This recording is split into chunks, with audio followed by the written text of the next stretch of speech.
seenaa naannoo Adaabbaa irraa gaafa masgiida Nuuriin Adaabbaatti ijaaramee namni dhuunfaa ijaaree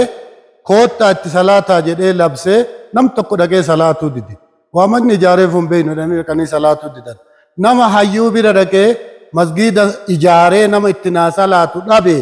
maal godha jedhee mari'ateen maarree mala sii kenna salaata dhiisi mawlida godha jedhii waan mawlidaaf namni hin hafu bakka mara mawlida godhanii hin dhufa waamedheen gaafa jum'aa salaanni hadda hin jiru mawlida jira koottaa jedhee magaalaaleen xiqqoo keessa olii gad deemee labse tole jedhanii marqa nyaachuuf dhufan hadda nyaadhaa galaa torbaan hadhaa ammoo yoo dachaatan kafana keessanillee miicadhaa tolfadhaa koottaa hin salaattanille marqallee hin nyaattan jedheetti labse gaafa lamuu deebi'an waddaatanii seera silaa shari'aan jedhu mara guutaniit salaatanii marqa nyaatanii galanii achumaan jum'aan dhaabate isa jaran laalanii jum'aan adaa hin jiraa jedhanii rabbi isaanii haraaramu Haaji Abdullaahi ganamoo Soboorootti dhaabe.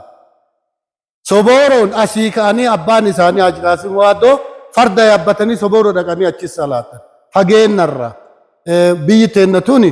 akka fooyyeen akka laafaan diinaa kanan qaban takkatti isan qabatte hadha balqatee rabbiin galanne haa ga'u